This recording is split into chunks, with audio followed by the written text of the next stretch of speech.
Evolution stars David Duchovny, Julianne Moore, Orlando Jones, and Sean William Scott, who struggle to save the Earth from a myriad of fantastic creatures created by Phil Tippett, the mastermind behind characters for Return of the Jedi and Jurassic Park.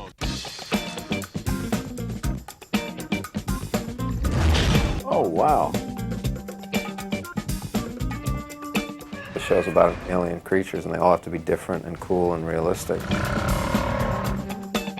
The special effects on Evolution were done at a pace that we've never done before. We basically had to final somewhere around 154 shots in about 27 weeks of production. So for us, that's an average of about 6 shots a week. The challenge of this movie, Evolution, is that it's not about sort of just finding one dinosaur. It was about creating an entire evolutionary path full of creatures. How strange or how abstract or how alien were these creatures going to be? I mean, we really didn't have any idea. Come on. Come on, is it good? They're mean. They're taking over the world. These are some designs for the what we call the Walmart bird. Some of the designs started as somewhat traditional dinosaurs, like a pterodactyl. I mean, we cranked through a lot of drawings for this guy. This one's more like a turkey or chicken, crazy looking thing. Nowadays, we use a lot of Photoshop to speed things along. You know, take a picture of a sculpture, and instead of painting the sculpture in real life, you paint it in the computer. The tools have gotten better, so you can do that real quickly now. It's got 2 heads. It goes this way and it goes this way. Push me, pull you. Once those drawings are in place, we move to the next phase, which is to create some three-dimensional maquettes, sculptures. And then those get all color coordinated and painted and exist as the finished objects as talking tools, so people can actually say, look at this tail, you know, here should be longer or bluer. We will take that maquette and cut it into its individual pieces and make a scanning maquette out of that. So we'll end up with something like an arm and a tail and, you know, maybe the left arm or the right arm, and we'll take those pieces apart, make castings from the mold. This is a laser scanner which we have created here at our studio. A couple of our technical wizards have put this together for us. Go! Go!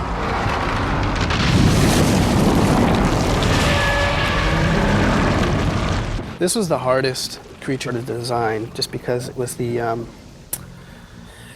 hardest to describe and the hardest to get a feel for. It wasn't so straightforward like, you know, Ivan said, I want something with a dozen legs and head on both sides. You can kind of deal with that. This was supposed to be, this is such an unknown. It's just a huge amoeboid thing, and well, you know, what is that? This is not just like an animal, it's more like a force in nature, like a big wind or a tidal wave. Ivan trusted Phil to make suggestions, and you know, as they're shooting. Feels too plastic looking. Well, that we can deal with the surface. Once the basic design is completed and the model is scanned into the computer, it's ready for the art department, where it's modeled and painted. And then we would pull a mesh, a nerves mesh over it. And that's the way we would construct our model from. Using his scan data as our sort of like a mold, we would then mold skin over that. They're not one continuous piece, it's actually many pieces put together. Some parts are by themselves, some parts have to fit with each other. We basically have a digital representation of our maquette in the computer, except that it has no color or paint or anything like that. So the next step is to make sure that we can paint it, make it look like exactly like the maquette inside the computer. The model comes in like this, and it's kind of more of a rough outline of what the thing actually looks like. And then what we do in displacement is give it the wrinkles and folds. These are more big folds and stuff on the head here. And then this one here is more the little tiny wrinkles and that kind of stuff. And we keep it separate so that if we have to change one aspect of one of them, it's easier to do than painting them all in one map.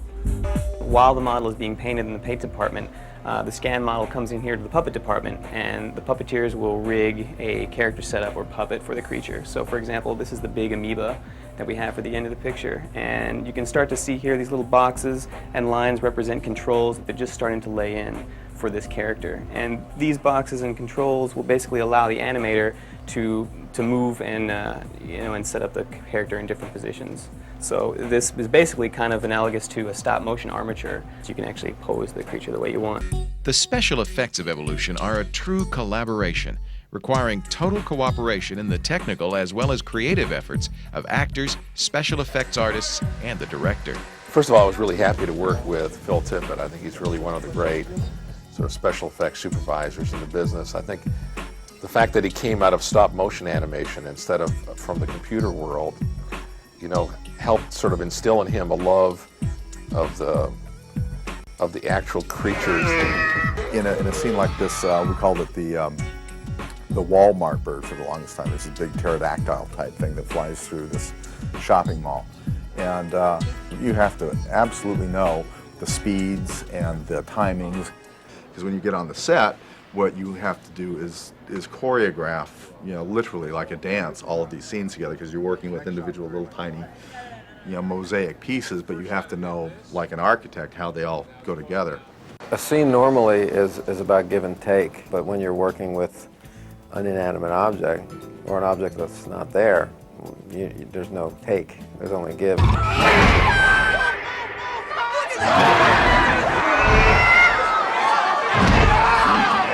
Once production has made a select on their shot, we'll scan it here and send that over to our match move department to recreate the camera in the computer. So we're the first department to start working in 3D with the shots. Now for most shots, the camera movement is the most important part of the shot that we have to track, but in this shot it's really the motion of his head that's most important. We do start off just tracking the lights, and we have survey markers.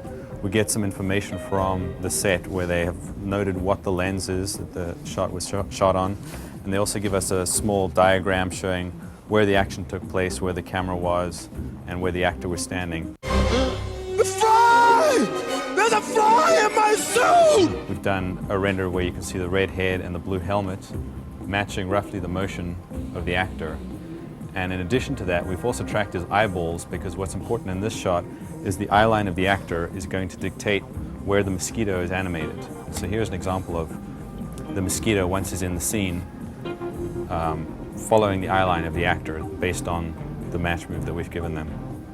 The hard part about this is what you have to do in the plate is you have to separate what is in the foreground, the glass, and what is in the background, his face.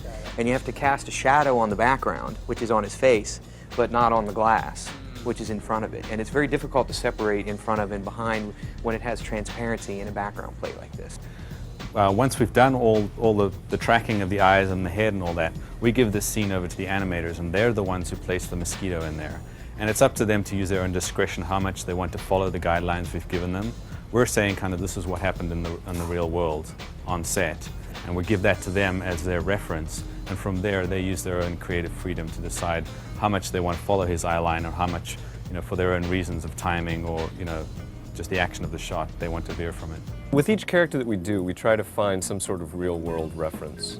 For that particular creature, it has 12 legs that walk in a very odd way, but it's somewhat centipede-like. So, we would kind of watch centipedes just to see when they pick up which leg on which side of the body, how does that wave move through its body as far as its legs being rather mechanical and moving. And we start with something like that, again, as a real-world reference, but then the rest of it's just completely, because it's such an alien creature, we just make it up as we go along. For us, everything comes together in the compositing stage. Basically, the compositors are responsible for taking all of the elements from the technical director, from photographic elements that we've shot. If someone puts their hand down really hard, we need to create little wisps of smoke. So this is a dust element. It just came popping up, and there's some more coming in from the side, falling down. Like if we stop this movie, you see right along here, that was this guy. Our stage crew will have some sort of miniature stage elements. So, for example, when this amoeba comes out of the ground, there's dust moving out of the way and big plates and that sort of thing.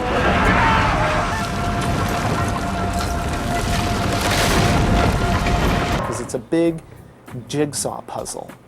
We get a lot of pieces, and then we have to put them together in just the right way to make the image that the director wants to see in his film. I think what was really great for this project was that you know, that we did have such a diverse group of characters and a diverse group of creatures. Because it looked amazing. Like, it's just, they made us, the aliens made us look good. Awesome!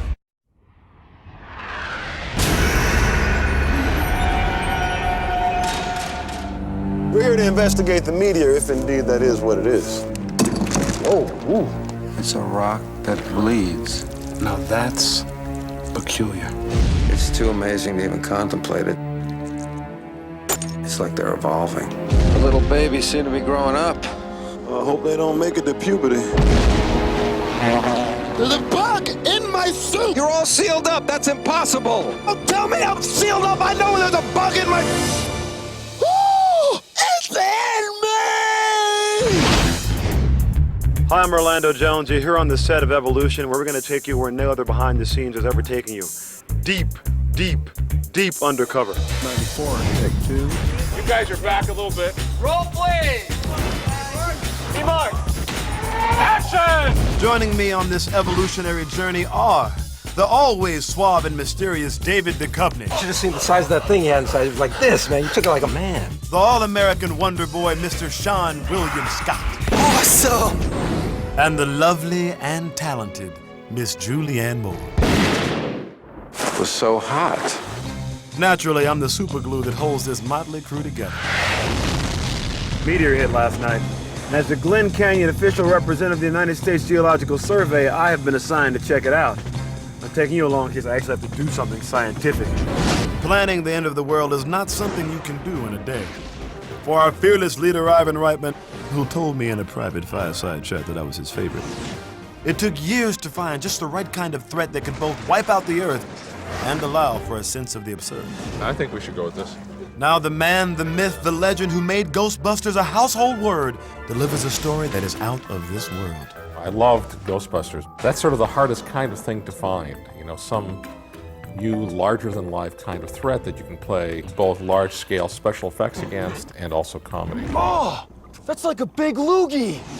I'm speaking to David Duchovny, who plays the role of Ira Kane, a scientist in the picture. A few quick questions, Mr. Duchovny. Do you have a moment, sir? Sure, what is your name? Hi. My name's not important. You've waited a long time for this. Hey, you bastard! I'm playing a guy named Ira Kane. He's a former scientist with the government, and now he's a teacher at a community college here in Glen Canyon, Arizona. He's kind of fallen into disgrace. General Woodman's expecting you. Russell Woodman? Ira! Oh, what an unexpected surprise. For me, too. I didn't realize we were on a hugging basis. Cut. Thank you. One of the favorite things I like to do in my film is taking what we think of as the common man and letting him rise to an occasion, letting him be the center of beating overwhelming odds to sort of come to the intelligent solution to a problem where more credentialed people fail. It was sort of the central theme of Dave. It was a central theme of Stripes and Ghostbusters.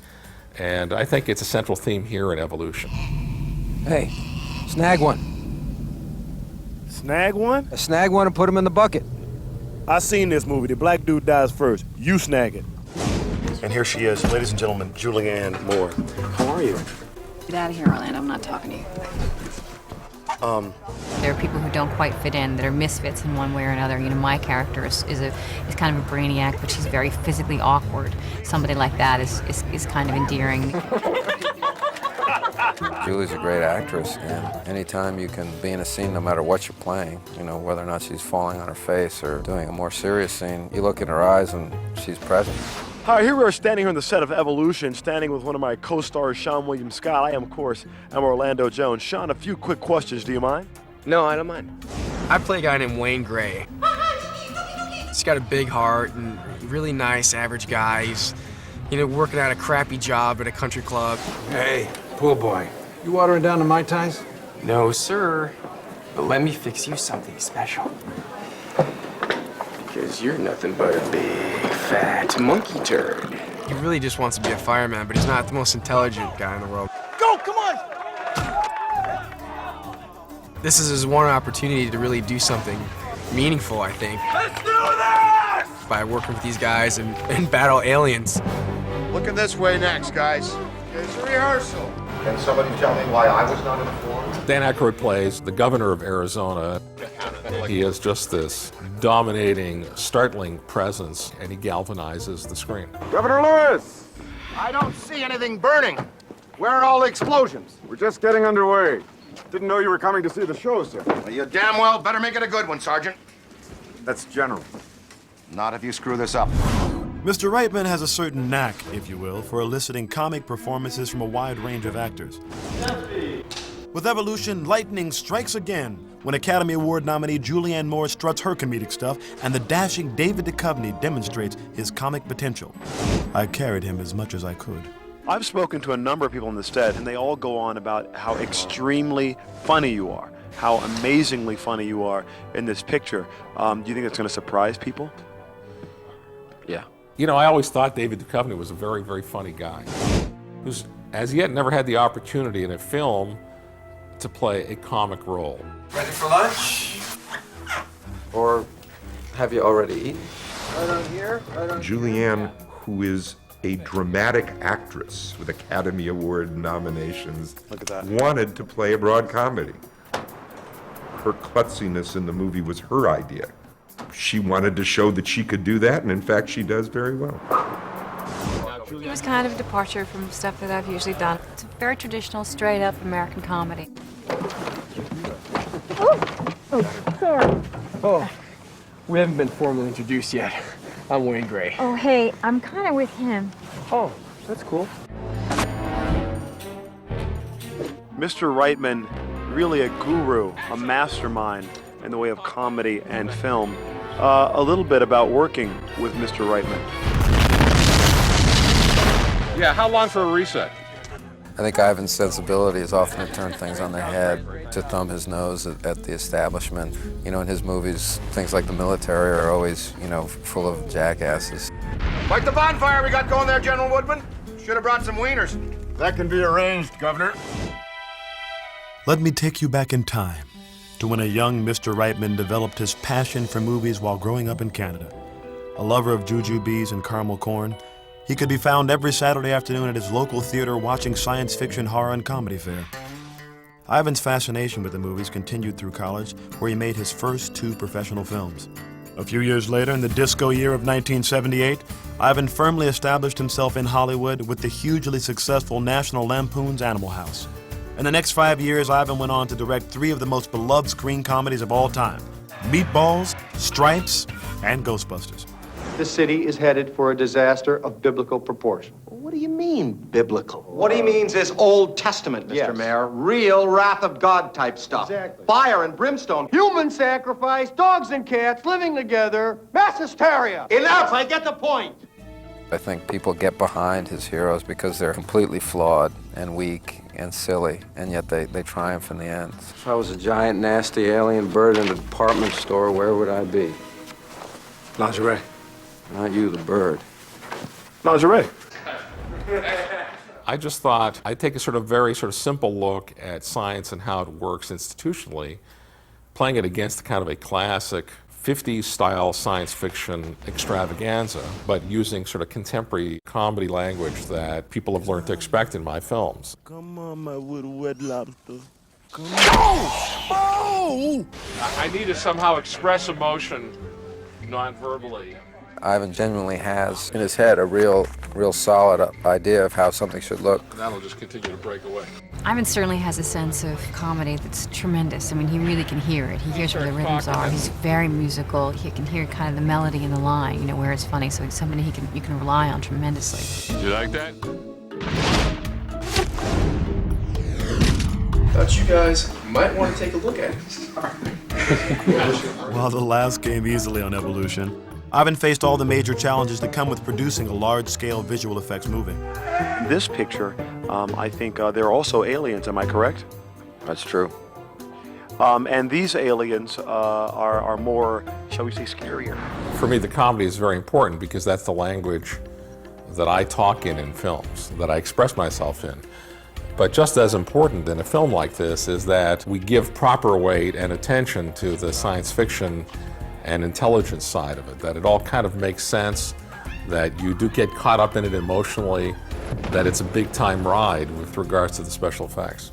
That'll give more time to get in front of it. What I liked about the film was that it wasn't just going to ride as a comedy, but it was going to be like a science fiction comedy, like a Men in Black. Again, that's one of the balancing acts that it has to perform. The next one is a 35. It's hard actually to make both work because they fight each other, but if you set it up right, where you're playing a comic moment and suddenly something grabs you, Whoa, what the? you laugh even more after that because of the sort of heightened emotional sort of trip that you go through. Wilma, closer. There we go. Look at the dog. There are real scares in the movie because we're playing it as a real science fiction movie. You're like this. You're like this? Yeah. And I think it's... I'm down here, my pet, by the water. You have to buy the frightening nature of these creatures. And it's really the characters and what happens to them and their reaction to it that is the comedy of the piece. Something just ain't very car right! It's too bad.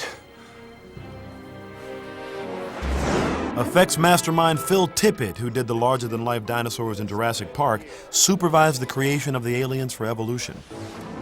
It's a really terrific opportunity to do a lot of unusual, strange creatures in a comic context. A lot of the stuff that we're called to do is to create a great deal of mayhem.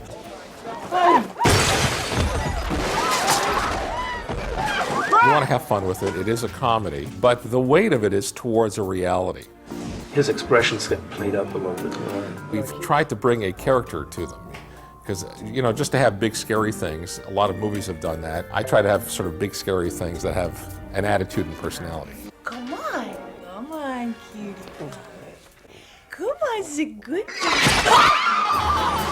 We produced, at least 80 or 90 drawings like this one that Ivan could choose from. Ultimately, he picked something like this, and the next stage after he found a drawing he liked was to make a small model. It's kind of cool because the designs that we're working towards are kind of a parallel evolution to what's gone on Earth. It's just kind of a skewed, alternate universe of what would happen on Earth should you take another evolutionary path. Scale becomes really apparent. Excellent. Very good. He loves these animals. He loves getting into their heads, into their minds, getting a sense of what they would like, how they would respond, how intelligent are they, how much displacement is there in the ground as they walk.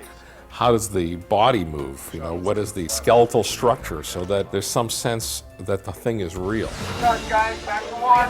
This camera is right here somewhere. As actors, we have to be prepared for anything, including a computer-generated 20-foot co-star. We did a big sequence with this alien flying in the mall. Oh my God, you can hear it coming. It's coming. And it's really weird because you don't know if you're being too big and you're reacting to nothing and, you want it to seem real logical. Is that going to be funny? What I'm constantly surprised with is the sense of reality the effects allow and present. What you realize when you suddenly see a creature that's 28 feet long and is roaring and is walking through your frame and is interacting with light and shadows and physically with real actors and things on stage is that you in fact cannot believe your eyes. So, any ideas? Kill him, right? Oh, yeah. Good idea. That's a good idea. Cut, guys, back to one. Okay, shooting next. Say rolling. Roll, please. Ready, and action! There's something in your closet. Let's shampoo us some aliens! We're just trying to strike that balance of being goofy, funny, smart, incredible. I want to know right now, and I want to know it quick. How the hell are you supposed to deal with this? Battle station! Keep it together, Wade. Keep it together. This movie's so awesome. Who's the man? You're the man. No, you're the man. I'm the man. You're the man. Okay. I wanted the audience to have a great time when they watch Evolution. Oh my God! If you guys like that thing, you're gonna love this. Uh-oh, time to go. So what do you want? Light meat or dark? You have to ask? Well, this was a lot of fun for me, and I hope we can do it again real soon. Love to do it again soon. I'm Orlando Jones, here again with David Duchovny on the... Signing off. Ga ga ga ga ga ga ga ga ga ga ga.